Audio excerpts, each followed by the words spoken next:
Australia के Sydney में मृतकों की संख्या बढ़कर 16 हुई। मृतकों में एक हमलावर भी शामिल। सिडनी में समुद्र किनारे यहूदी फेस्टिवल के दौरान हुआ आतंकी हमला। 2 बंदूकधारियों ने की अंधाधुंध फायरिंग। 2 पुलिसकर्मी समेत 29 घायल। गिरफ्तार आतंकी नवीद अकरम का आया पाकिस्तानी कनेक्शन। दूसरा आतंकी ढेर। ऑस्ट्रेलियाई पीएम अल्बनीज ने सिडनी हमले की निंदा की। कहा, देश में नफरत हिंसा की कोई जगह नहीं, आतंकवाद का करेंगे खात्मा। आज 3 देशों की 4 दिन की यात्रा पर जाएंगे पीएम मोदी। जॉर्डन, इथियोपिया और ओमान की यात्रा करेंगे। यात्रा के पहले चरण में जॉर्डन जाएंगे प्रधानमंत्री। जॉर्डन के शासक अब्दुल्ला द्वितीय बिन अल हुसैन के निमंत्रण में हो रही है ये यात्रा। यात्रा के दूसरे चरण में इथियोपिया का दौरा करेंगे पीएम मोदी। प्रधानमंत्री की ये पहली इथियोपिया यात्रा होगी। इथियोपिया के PM doctor Abiy Ahmad Ali के निमंत्रण पर पहुंचेंगे। यात्रा के अंतिम चरण में पीएम मोदी ओमान जाएंगे। ये उनकी दूसरी ओमान यात्रा होगी। वहां के सुल्तान हैतम बिन तारिक ने दिया है निमंत्रण। बीजेपी के राष्ट्रीय कार्यकारी अध्यक्ष नितिन नबीन आज पटना से दिल्ली पहुंचेंगे। पीएम मोदी से कर सकते हैं मुलाकात। दिल्ली पहुंचने पर बीजेपी कार्यकर्ता नितिन नबीन का एयरपोर्ट पर करेंगे ग्रैंड वेलकम। सुबह 11 बजे बीजेपी मुख्यालय पहुंचेंगे नितिन नबीन। नितिन नबीन बीजेपी के राष्ट्रीय कार्यकारी अध्यक्ष बने। बिहार सरकार में मंत्री है नितिन नबीन। बीजेपी के राष्ट्रीय कार्यकारी अध्यक्ष बनाए जाने पर नितिन नबीन ने कहा, ये पार्टी कार्यकर्ताओं की कड़ी मेहनत का नतीजा है। पार्टी की उम्मीदों पर खरा उतरने की कोशिश करूंगा। प्रधानमंत्री मोदी ने नितिन नबीन को बधाई। एक्सपोज पर लिखा, नितिन नबीन के पास संगठन का लंबा अनुभव और युवा और मेहनती नेता है नितिन। आज से 20 दिसंबर तक जर्मनी की यात्रा पर रहेंगे नेता प्रतिपक्ष राहुल गांधी। जर्मन मंत्रियों से करेंगे मुलाकात। भारतीय समुदाय के साथ भी करेंगे संवाद। दिल्ली के रामलीला मैदान में कांग्रेस की वोट चोर गद्दी छोड़ रैली। कांग्रेस सांसद राहुल गांधी ने बीजेपी पर कसा तंज। बोले, हम सच के साथ खड़े होकर मोदी, शाह और आरएसएस की सरकार को सत्ता से हटाएंगे। राहुल गांधी का गंभीर आरोप। बोले, सत्ता का गलत इस्तेमाल कर रही है बीजेपी। वो वोट चोरी करती है और चुनाव के वक्त वोटर्स को 10-10 हजार रुपए देते हैं। रामलीला मैदान की रैली से प्रियंका गांधी ने भी सरकार पर उठाए सवाल। कहा, एसआईआर पर बहस से घबराकर मोदी सरकार ने वंदे मातरम पर बहस की। कांग्रेस अध्यक्ष खड़गे ने महाराष्ट्र और हरियाणा को वोट चोरी की सरकार बताया। कहा, बीजेपी वोट चोरी कर सत्ता में आई। लोकसभा और राज्यसभा में आज बच सकता है हंगामा। पीएम मोदी को कांग्रेस की रैली में अपशब्द बोलने पर हो सकता है हंगामा।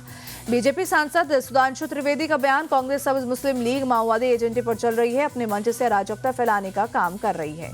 कांग्रेस की रैली को लेकर संबित पात्रा बोले, कांग्रेस घुसपैठियों को बचाने की कोशिश कर रही है। एसआईआर को लेकर झूठी कहानी गढ़ रही है कांग्रेस।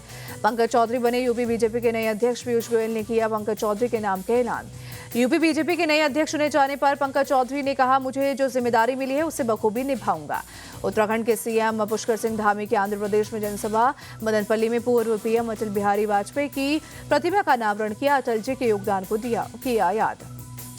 एसआईआर के खिलाफ दिल्ली में कांग्रेस की रैली पर सीएम धामी ने कसा तंज। बोले, कांग्रेस इस वक्त मुद्दा विहीन है। देश की जनता ने उनके मुद्दे को नकार दिया है। दिल्ली एनसीआर में पोल्यूशन एक बार फिर डेंजर लेवल पर पहुंचा। रविवार को AQI 461 दर्ज किया गया। प्रदूषण की वजह से चीफ जस्टिस ऑफ इंडिया के वकीलों और वादियों को सलाह कोर्ट में आने के बजाय घर पर रहकर वीडियो कॉन्फ्रेंसिंग के जरिए केस की पैरवी करें। गौतम बुद्ध नगर के सभी स्कूलों में प्री नर्सरी से लेकर कक्षा 5 तक की क्लासेस पूरी तरह से ऑनलाइन चलेंगी। कक्षा 6 से 9वीं और 11वीं की पढ़ाई हाइब्रिड मोड में होगी। यूपी के काकोरी में जिला प्रशासन का बुलडोजर 100 बीघे की 11 अवैध प्लॉटिंग ध्वस्त की। बरेली में ताहिर अली ने बेटी के निकाह में हिंदू समाज को दी दावत। खफा हुए मौलाना जारी किया फतवा। पुलिस कमिश्नरेट गौतम बुद्ध नगर की बड़ी कामयाबी। थाना फेज 2 पुलिस ने ई स्कूटी लीज स्कीम के नाम पर धोखाधड़ी करने वाले गिरोह का भांडाफोड़ किया। बिहार के बांका में कोर्ट के आदेश पर स्कूल तोड़ने पहुंचा बुलडोजर। 100 से ज्यादा छात्रों ने जताया विरोध। एमपी के छतरपुर में मारपीट के आरोपियों का पुलिस ने निकाला जुलूस। 3 दिन पहले बाइक सवार युवक पर इन आरोपियों ने किया था जानलेवा हमला। एमपी के सागर में बीच बाजार बदमाशों ने मचाया उत्पात। राह चलते लोगों पर किया हमला। देर से पहुंची पुलिस पर भड़के लोग। दिल्ली में मंदिर के अंदर मर्डर। शादरा में मंदिर में घुसकर पुजारी की पत्नी को काट डाला। महिला की हालत गंभीर। ओडिशा के बालासोर में हेलमेट पहनकर आए चोर। 5 मिनट के अंदर मंदिर से भगवान के गहने और दानपेटी की गायब। सीसीटीवी में कैद हुई तस्वीर। मथुरा में चांदी लूट के 3 आरोपियों से मुठभेड़। जवाबी कार्रवाई में तीनों घायल। पुलिस ने किया गिरफ्तार। राजस्थान के राजसमंद में घायल तेंदुए ने वन कर्मचारी पर किया अटैक। बाल बाल बच्चे कर्मचारी घायल होने की वजह से तेंदुए की हुई मौत। देहरादून में कट्टा पत्थर में उफनती नदी के बीच फंसे 5 लोग। एसडीआरएफ ने चलाया सफल रेस्क्यू ऑपरेशन। भिवंडी में एक कबाड़ गोदाम में लगी भीषण आग। देखते देखते पूरे गोदाम को अपनी चपेट में लिया। दमकल की टीम ने पाया काबू। फतेहपुर में 2 पक्षों में जमकर हुआ बवाल। खुलेआम सड़क पर बरसाई गई लाठियां।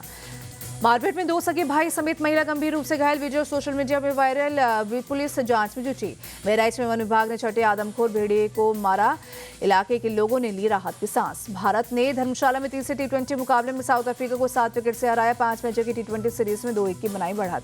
एडन मार्करम की 61 रन की बेहतरीन पारी के बावजूद साउथ अफ्रीका 117 रन के स्कोर पर ढेर हुई। जवाब में भारत ने 3 विकेट खोकर 16वें ओवर में जीता मैच।